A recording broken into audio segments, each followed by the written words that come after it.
De que maneira podemos comprovar a maturidade de alguém? Se tratando de uma criança, um adolescente, um jovem ou adulto, basta somente observarmos a transição nas fases da vida. Não é normal um jovem se comportar como uma criança, ou até mesmo um idoso se comportar como um jovem.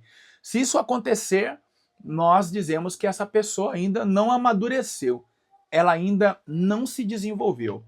Você sabia que na caminhada cristã acontece o mesmo? É preciso amadurecer. É muito normal algumas atitudes no princípio da nossa fé, porque nós ainda não conhecemos a Deus, estamos ainda sendo inseridos em uma nova comunidade, e eu me refiro aqui à denominação, ao ministério, à igreja que passamos ali a fazer parte. Então é muito normal nós até mesmo nos surpreendermos, nos decepcionarmos com a atitude de algumas pessoas, porque a visão que muita gente entra na igreja é de que é um lugar perfeito, de que as pessoas ali são perfeitas. Então, quando começam a perceber que o ambiente não é de pessoas perfeitas, mas de pessoas que lutam por uma perfeição, a princípio ela pode até se decepcionar. Mas quando essa pessoa amadurece espiritualmente, ministerialmente, quando ela cresce na vida cristã, ela passa então a não ter mais os mesmos tipos de comportamento. Um cristão maduro, ele confia mais em Deus. Um cristão maduro, ele não permite que a sua fé se abale por qualquer coisa. Um cristão maduro, ele não fica mudando de igreja. Ele tem um endereço, ele tem um pastor, ele tem um lugar para tomar ceia, para entregar os seus dízimos, as suas ofertas. Um cristão maduro, ele trabalha na igreja porque ele entende que essa cooperação contribui com o desenvolvimento e o crescimento do reino. Quem ganha não é o ministério, não é o pastor, não é as pessoas que ali estão, mas é o reino. Então, a gente, ao observar pessoas assim, podemos dizer tranquilamente que essa pessoa é madura espiritualmente. É sobre isso que nós iremos falar hoje. O tema da lição é sabedoria, proteção e confiança, mas passa por esse assunto da maturidade. Porque um cristão maduro, ele é sábio, ele tem de Deus proteção e por isso ele confia mais e cada vez mais no Senhor. Eu sou o pastor Lucas Gomes, professor de hermenêutica, homilética, e estou aqui para auxiliar você, professor da Escola Dominical, a preparar a aula do próximo domingo. Eu peço que já você se inscreva no canal, caso não seja inscrito, também ative o sininho para que você então seja notificado todas as vezes que um conteúdo subir aqui no canal. Eu não quero que você perca nada e aqui acontece muita coisa boa, tem muita coisa além da Escola Bíblica Dominical e eu quero que você seja notificado. O espaço dos comentários são seus, então fica à vontade para fazer pergunta, para realizar comentário. Eu respondo todos, tá? É verdade. Então, esse espaço é dedicado a você e o tempo que eu tenho aqui agora também é seu. Então, aproveita, deixa o like, se inscreve e ativa o sininho. Como eu disse a você, eu sou professor de hermenêutica, de homilética e até escrevi um livro sobre isso. Está aqui nas minhas mãos, Mentoria para Pregadores. Leia, interprete e aplique melhor os seus sermões. Essa é a proposta desse livro. Eu escrevi para pessoas como você, talvez, que deseja ler e entender o que lê. Pessoas que desejam interpretar. Então eu oriento a leitura para a interpretação e também ensino sobre os diferentes tipos de sermões. Sermão textual, sermão expositivo, biográfico, narrativo. E aqui você aprenderá a construir os seus próprios sermões, a introduzir uma mensagem, a desenvolver e concluir. Ainda que você não seja pregador, mas como professor da Escola Bíblica Dominical, você precisa aprender a dividir as suas aulas dessa forma, a fazer uma boa introdução, a desenvolver e também a concluir, tudo com base no tema da lição.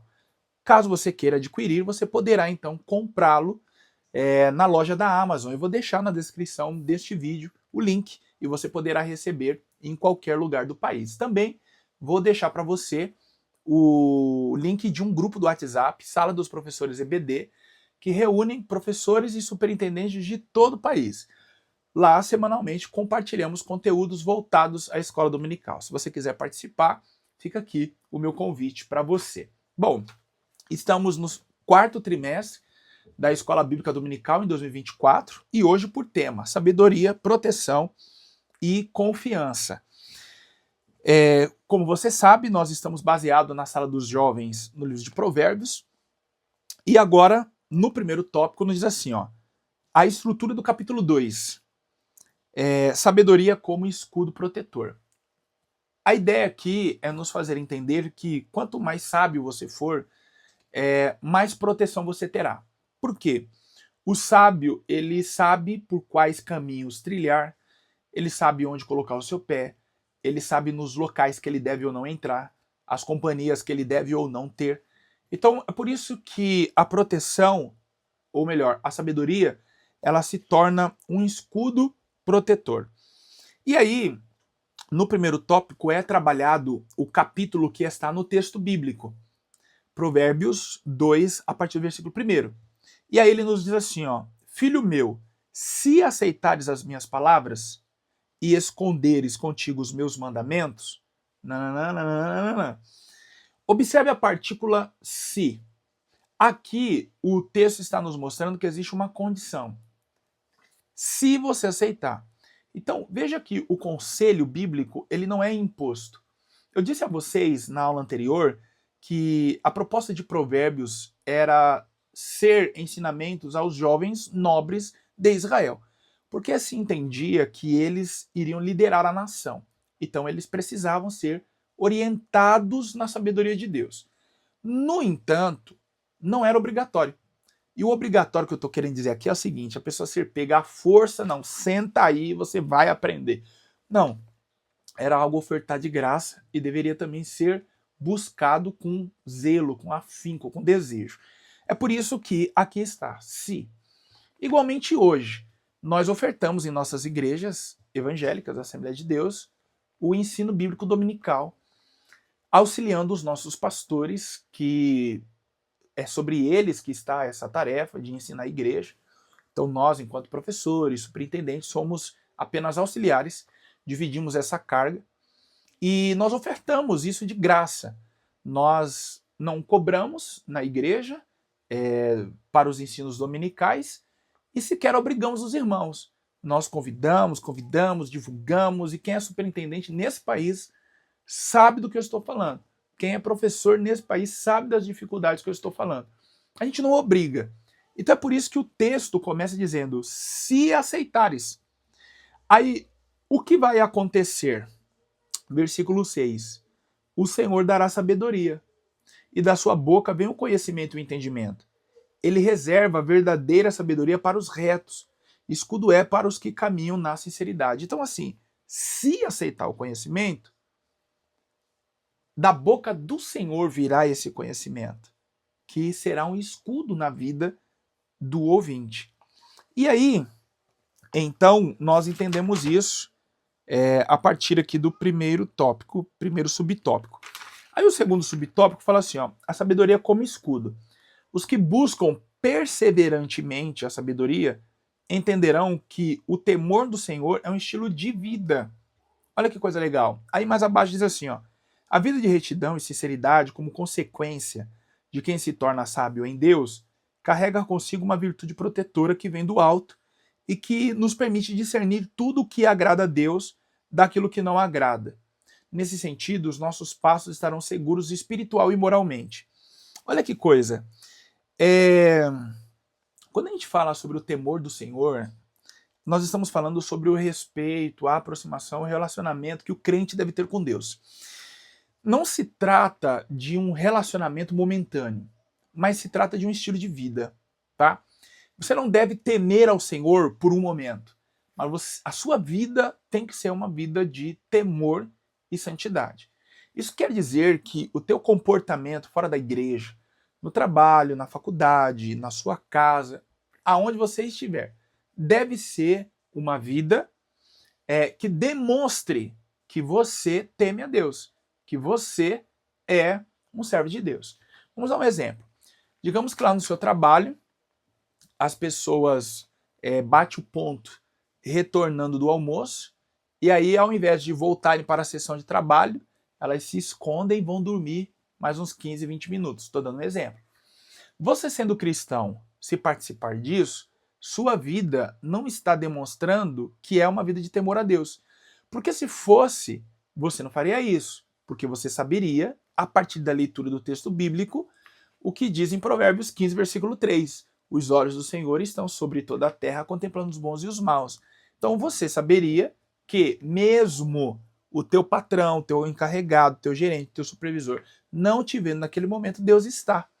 Então uma vida de temor, e não momentânea, mas algo mesmo adotado como estilo de vida, é aquela que vai glorificar o Senhor em todos os seus atos, em todas as suas ações, em todos os momentos. Vivendo assim, como eu disse no princípio, você terá condições de discernir o que agrada ao Senhor. Logo, você irá selecionar os lugares em que vai frequentar, as amizades que terá, os relacionamentos que se envolverá. Por quê? Porque o grande crivo será: agrada a Deus? Então eu posso. Não agrada? Então eu não posso. Veja que muitas pessoas se tornam reféns de saber o que agrada e o que não agrada a partir do que os seus pastores dizem. Não, nós precisamos ler a Bíblia para conhecer. Por isso que eu disse aqui no início que é necessário nós lermos e interpretarmos para nós entendermos a Bíblia. E aí, obviamente, as explicações do pastor, as explicações do professor na escola dominical irão contribuir e não serão as únicas informações que nós teremos, tá? E aí, no terceiro subtópico, fala sobre a sabedoria no coração. Por que no coração? Em algumas épocas, e a gente vai encontrar isso até na Bíblia, um órgão correspondente ao que é o intelecto e o coração, os rins, por exemplo. Algumas culturas entendiam que a sede das emoções, dos sentimentos, tal, não era o coração, mas os rins, tá? Então, o coração aqui ele é apresentado como a sede das emoções, o lugar onde a razão é concentrada.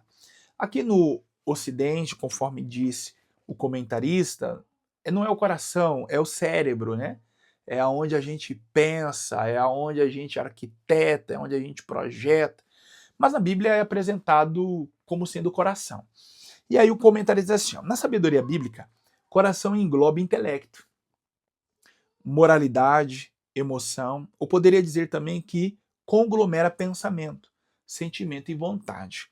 Estudaremos mais detalhadamente sobre o coração na próxima lição, entretanto é importante estarmos bem conscientes de que o equilíbrio da nossa vida espiritual só é possível quando o Espírito Santo moldar, trabalhar e desenvolver o nosso coração. Ou seja, quando o nosso pensamento, sentimento e vontade estiverem plenamente coerentes e ordenados com a vontade de Deus. E aí a gente vai ter a capacidade de aplicar o conhecimento divino à ação concreta da nossa vida. Assim o nosso coração estará integralmente alinhado com a vontade de Deus. E aí, nós temos, né, essa ideia de que o nosso coração ele precisa ser visitado pelo Senhor. Tem que ser uma terra que Deus pisa, que Deus caminha. Por quê? Porque é do coração que saem os maus pensamentos, Jesus falou no evangelho que escreveu Mateus. E aí ele fala ali, que pensamentos são esses? De morte, de homicídio, adultério. E se você percebeu, o que Jesus quis dizer ali foi o seguinte, que todo pecado ele tem a sua raiz no coração e começa com um sentimento. Uma pessoa que mata o outro é porque primeiro ele foi dominado pela ira, ou então dominado pela inveja, quer matar para tomar o que é da pessoa. Uma pessoa que adultera, primeiro foi tomado pelo sentimento de cobiça, porque desejou que não era seu, tá? E aí então adulterou. Quem rouba é também dominado pelo sentimento da cobiça. Então veja que tudo começa com um sentimento. Então o coração de fato é a sede das emoções, tá bom? E aí, quando nós temos um coração voltado para o Senhor, em que a palavra de Deus preenche, nós temos um coração então vacinado, um coração protegido, um coração guardado. Por quê? Quando a ira vier, a palavra de Deus então transformará esse sentimento e nós não seremos capazes então de pecar. Quando a cobiça vier, a palavra de Deus transformará esse sentimento e nós não seremos capazes de pecar, tá? O segundo subtópico nos fala a sabedoria como maturidade cristã. Aí a gente cai na introdução que eu fiz aqui. Olha o que diz: filho meu, essa expressão evoca proximidade, o desejo de que o ensino sagrado seja ouvido, compreendido e aplicado pelo discípulo leitor. Eu falei na aula anterior sobre o tom paternalista do livro de Provérbios. Por quê? Era ensinado aos jovens, então por isso desse tom paternal, né? Ó, filho meu, ouve a instrução do seu pai e tal, porque de fato os que eram abençoados com o texto de Provérbios, orientados com o texto de Provérbios, eram os jovens. Quando estamos firmados em Deus, ele nos faz discernir melhor o caminho que trilhamos. A maturidade cristã, ela é importante porque quanto mais maduro nós nos tornamos, melhor nós andamos na presença de Deus. E aí veja, o apóstolo Paulo, em uma de suas epístolas, traz um exemplo muito interessante da maturidade. Quando eu era menino, falava com o menino, sentia com o menino, discorria com o menino, mas logo que cheguei a ser homem, acabei com as coisas de menino. Primeira carta de Paulo aos Coríntios 13:11. Não por acaso o apóstolo dos gentios mostra o quanto o nosso Senhor está interessado no desenvolvimento de nossa maturidade cristã, concedendo os dons ministeriais com o claro propósito de aperfeiçoamento. Então veja, Deus está tão interessado em nossa maturidade, em nosso desenvolvimento, em nosso crescimento, em nossa transformação, que ele deixou à disposição da igreja os dons espirituais. Então um cristão que busca um dom espiritual, ele entende que ele quer ser, primeiro, usado pelo Senhor para abençoar vidas. Por quê? O dom ele não é dado para uma administração própria. Eu vou pedir para Deus o dom de visão, porque eu quero ver o que os meus filhos fazem, sabe? Eu quero ver o amanhã para ver se, sei lá, eu vou ganhar na Mega Sena. Não, um dom ele não é dado em benefício próprio. O dom ele sempre é dado para a edificação do corpo de Cristo. Então um cristão que busca um dom, entende que ferramenta é essa e quer ser usado pelo Senhor, ele atingiu um nível de maturidade tal que ele quer servir a noiva de Cristo com esse presente que ele recebeu do Senhor. E os dons, de fato, amadurecem os cristãos. Quando eu entendi que Deus havia me dado o dom da palavra da sabedoria, a palavra da ciência, eu entendi que se eu lesse mais a Bíblia, o Senhor abriria mais ainda o meu entendimento, o Senhor me daria muito mais graça, e assim eu fiz. E tudo isso refletiu na minha caminhada cristã, para eu me aproximar mais de Deus, para eu me envolver mais com Deus. Então veja que no que contribuiu a entrega desse dom na minha vida? Em um relacionamento maior com o Senhor.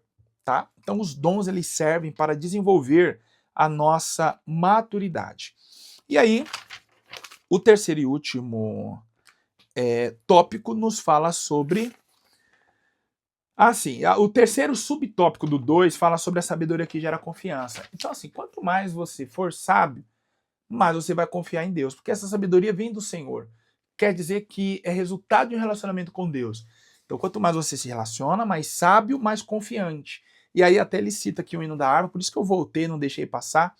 Esse hino diz assim, ó: quando tudo perante o Senhor estiver e todo o seu ser ele controlar, só então has de ver que o Senhor tem poder, quando tudo deixares no altar. Isso é confiança proveniente da sabedoria bíblica. Então, digamos, você está com um problema e você quer muito resolver, mas você não consegue. Ao invés de você resolver do seu jeito, você já atingiu uma maturidade tão grande, você não vai lá bater boca, você não vai lá brigar, arregaçar a manga. Você entra na presença de Deus e deixa isso diante do altar. Olha que nível de maturidade, você poderia ir lá resolver do seu jeito, mas você resolveu deixar aos pés do Senhor. Então, a sabedoria, ela gera confiança. O terceiro e último tópico nos fala assim, sabedoria, vida protegida e confiança. Olha só, no primeiro subtópico, uma das condições fundamentais para se tornar sábio é buscar a sabedoria bíblica. Preciso ler a Bíblia, entendê-la e aplicá-la ao coração. O salmista escreve: escondi a tua palavra no meu coração para não pecar contra ti. Aqui fala de uma pessoa que medita na palavra do Senhor. Me permita te contar um testemunho.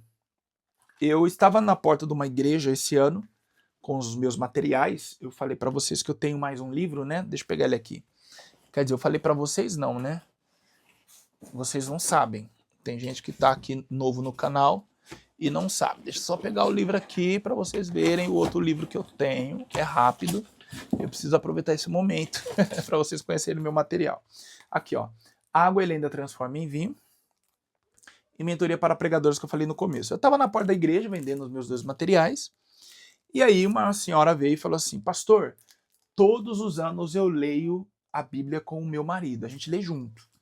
Era mais ou menos aí o mês de fevereiro. Ela falou assim, ó, já estamos em Jó. Eu falei, nossa, irmã, que bom, que bênção e tal. Ela, irmã, é todo dia. E aí, enquanto ela mexia na bolsa ali para pegar o dinheiro e comprar este livro, ela falou bem assim, pastor, esse livro vai ajudar mesmo eu entender a Bíblia? Eu falei assim, irmã, eu escrevi com essa intenção.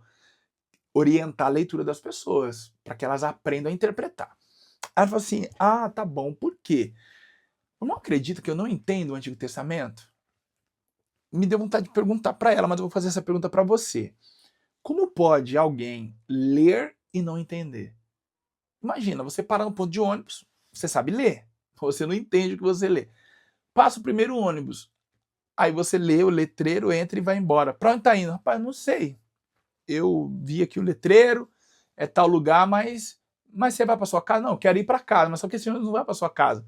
É a mesma coisa que você lê, não entende, você vai para qualquer lugar. Então a gente precisa ler e entender a Bíblia, certo? E aí, a partir do momento que você entende, o que acontece? Essas palavras são depositadas no seu coração e o salmista garantiu que ao guardar a palavra de Deus, ele não pecou. Entende? O valor de você meditar na palavra do Senhor é você remoer, é você se lembrar do que Deus falou com você, você estudar a palavra de Deus e procurar viver a palavra de Deus.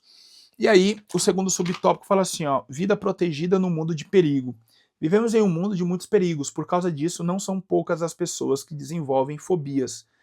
Fobias sociais, transtornos de pânico e diversas outras patologias. Em muitos lugares a vida está marcada pelo medo. Tem gente que tem medo de sair de casa, tem gente que tem medo de estar com pessoas, tem gente que não confia em ninguém. E hoje tem fobia para tudo, na verdade?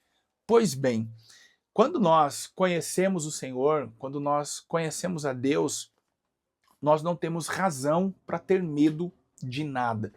Então, às vezes, até um problema dito emocional pode ter a ver com o espiritual. E a partir do momento que nós procurarmos conhecer mais o Senhor, nós confiaremos mais nele. E aí o último subtópico diz, confie mesmo estando em um mundo de incertezas. Como fruto do desenvolvimento do pensamento crítico no mundo moderno, um fenômeno é cada vez mais comum em nossa sociedade. O culto à dúvida, à incerteza. Parece que hoje quem duvida é sábio, não é? Não. A Bíblia ela nos convida para uma caminhada de fé. Então, nós podemos desconfiar de tudo, de todos, mas nós não podemos desconfiar do Senhor. Desconfie da ciência, desconfie do político, desconfie do homem, da mulher, mas não desconfie do Senhor. Se nós lermos mais a Bíblia, nós confiaremos mais em Deus. A próxima lição tem por título Um Coração Protegido. Está imperdível. Por isso, para você não perdê-la, eu quero pedir que você deixe o seu like, curta, se inscreva no canal, ative o sininho para não perder nada que for postado aqui. Abaixo está o link do grupo Sala dos Professores EBD e também da loja da Amazon para você adquirir meu livro Mentoria para Pregadores. Aguardo você então na próxima aula. Deus te abençoe.